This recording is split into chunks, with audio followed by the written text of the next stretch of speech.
Example 3, drawing altitudes and orthocenters. Where is the orthocenter of each triangle located? We have to find the orthocenter for the acute triangle, right triangle, and obtuse triangle. We know that the orthocenters are created by altitudes. So in order to find each one of these orthocenters, the first thing we need to do is we need to draw an example of each type of triangle. So we need to draw an acute triangle.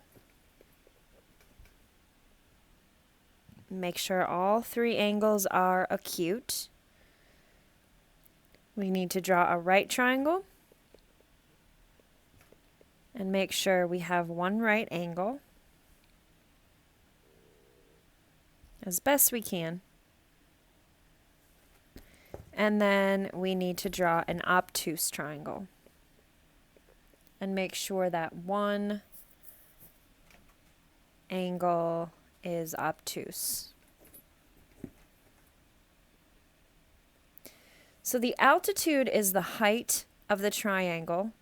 So to draw the altitude, you start with one of the vertices and then you drop down perpendicular to the opposite side as best you can. Has to be 90 degrees.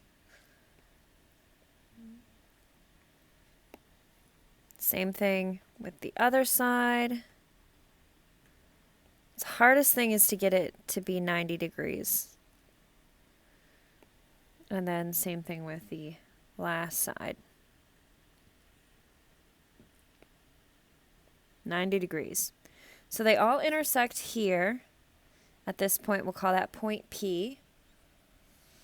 And let's go ahead and label all of these vertices. So this is going to be triangle ABC. You can name it whatever you want. I'm going to call this an intersection at D, E, F, and that is point P. So we can see for an acute triangle, the orthocenter is located inside the triangle. Now let's take a look at the right triangle. So if you were to start at the upper vertex and drop straight down perpendicular, notice that you're actually just going along the leg.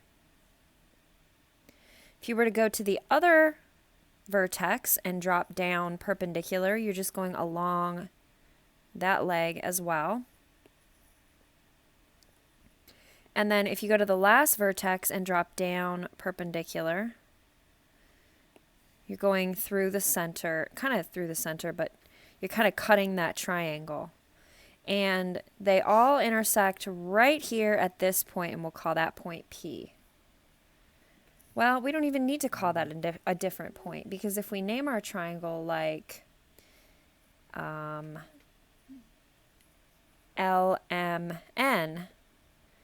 our orthocenter is on the triangle. So for the right triangle, the orthocenter is on the right triangle. And then finally, let's take a look at the obtuse triangle. My obtuse triangle that I drew here is a little wonky, so I want to fix it.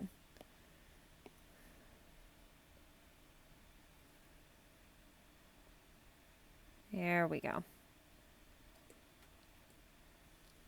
So once again, I want to start at a vertex and drop straight down perpendicular to the opposite side.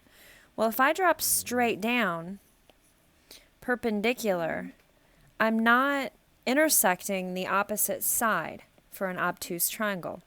So what I have to do is I have to draw this kind of like ghost extension of that opposite side. So when I do draw, it's kind of hard to draw these by hand and make them straight, but we're going to keep at it.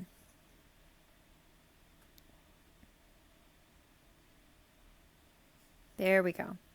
So when I do draw my altitude to find the height of the triangle here, I have something to mark my perpendicular angle toward.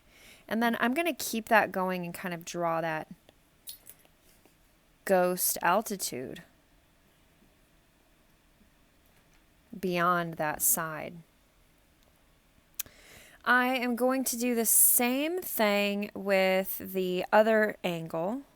Notice how I've drawn that ghost altitude or that ghost side there. And I'm going to drop straight down perpendicular. I'm going to keep going through.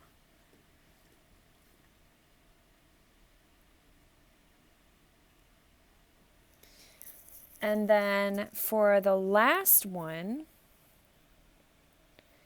when I draw my altitude, I drop straight down to the opposite side, but I notice that I'm not going anywhere near my other intersections, so I have to go the opposite direction to get that intersection. So see how the orthocenter for the obtuse is way outside the triangle, and I had to do all of those like extending lines. So to summarize, the orthocenter is inside the acute triangle, the orthocenter is on the right triangle, and the orthocenter is outside the obtuse triangle, which is very similar to the circumcenter that we talked about in the last lesson.